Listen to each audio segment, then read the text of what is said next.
Welcome back. We're in Wellington, the capital of New Zealand, and we're with Indian business leader Akash Aurora. He does come from a famous family of entrepreneurs in India, but his company is his work alone. My father set me up in giving me the best possible education and the best possible values and teaching me about business, and he's still my advisor.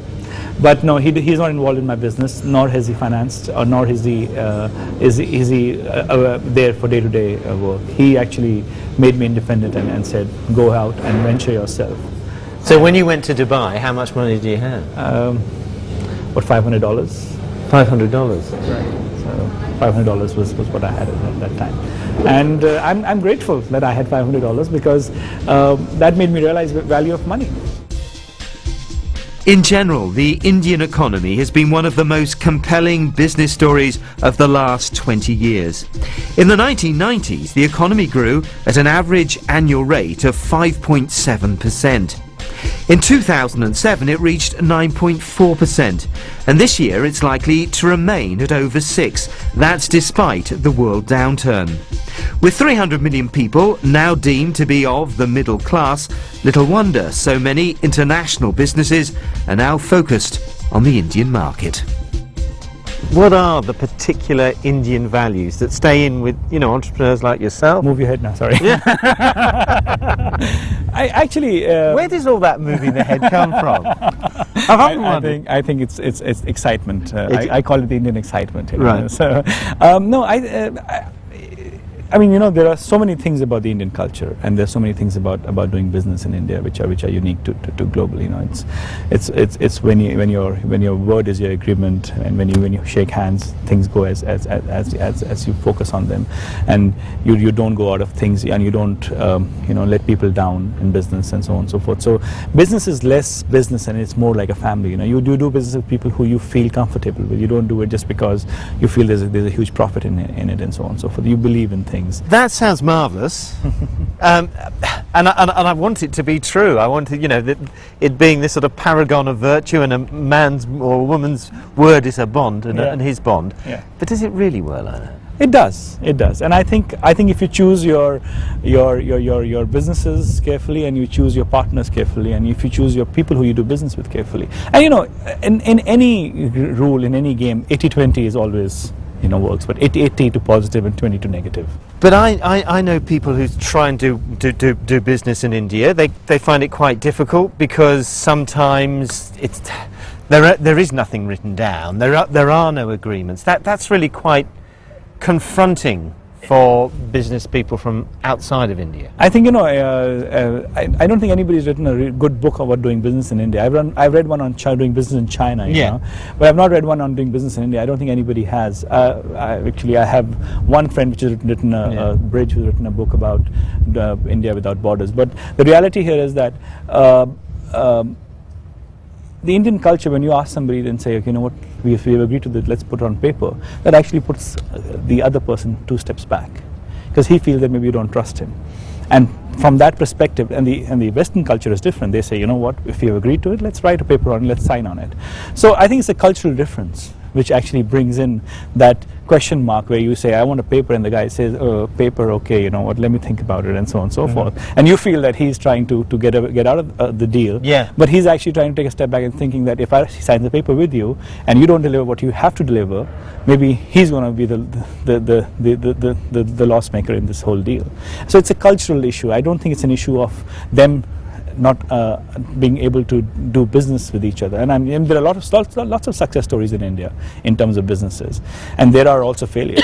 But I think there's a cultural difference in how a Western businessman thinks about doing business and how an Indian businessman thinks about doing business. I think that the start of a relationship is all verbal, and that's what is a difference. So don't rush towards signing things? Correct. I think you need to create that comfort zone between yourself and the person you're doing business with. And in India, things are always not the same as they look, and that's what one needs to understand, So if a guy has a Mercedes car, that does not mean that he can deliver what you want him to deliver. I think it's more to do with the experience you have with him in the year or 2 years when you're negotiating or when you're building something up, and that time is very important for you to be able to build a relationship in India. It's not about just going there and saying, okay, you know what, let's put some money in and let's start a business. It doesn't happen like that. While in New Zealand, Akash was meeting several local firms interested in providing content for his internet broadcasting business. Typically, the meetings were all hugely informal. Much of his business is still centred around Dubai, and he's convinced the boom times will return there. Everything is all about a cycle of good and bad. Industries become darlings. So that before it was the Industrial Revolution, where industries were darling of the stock market, and then it went on to internet, and then it went to media, and so on and so forth.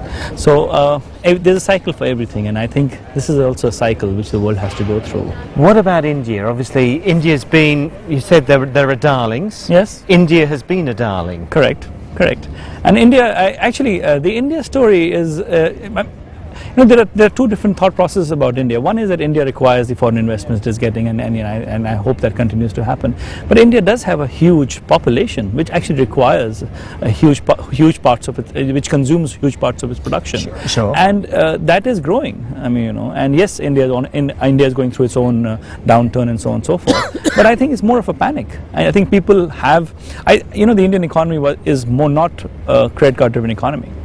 It's more cash-driven economy. Yeah. People actually have lots of jewelry in their houses. My mom has enough jewelry to, I think, get all the sons married properly. But the reality here is that, and so does everybody else in India, and they have a huge amount of wealth, which actually is cash wealth, and more wealth which is more, you can touch and feel wealth than just having a mortgage or having a credit card. And it's different the way world operates.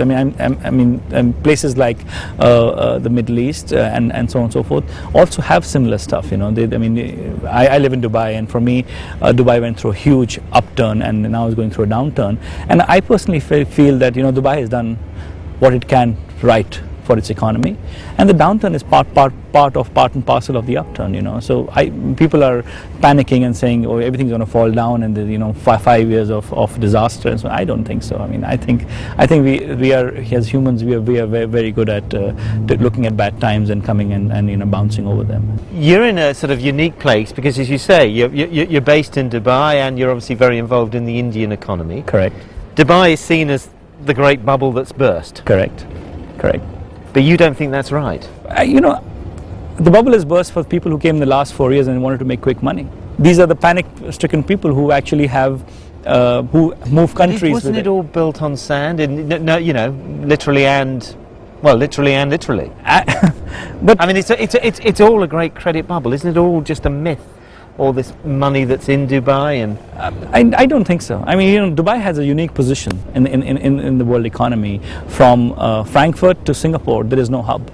The only hub which one could really look at and say, this is a place where I see economy progressing, I see my family growing up, I see capability to connect into global airports, is Dubai. Dubai is connected to the whole world. It has an amazing airport. It has a good economy. It has good people. It is safe.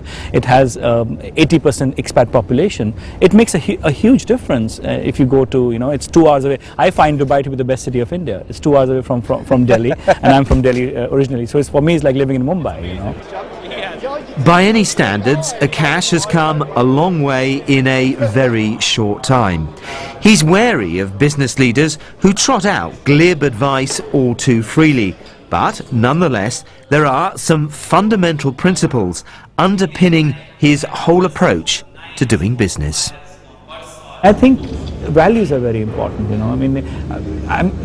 Everybody does business and everybody messes up. And when we usually mess up, we usually go and tell our customer, look, we have messed up. We have a problem here. All right, so you're honest. Correct. Yeah. How do I say it? You can't be 100% honest in a business, and I'm being honest about that.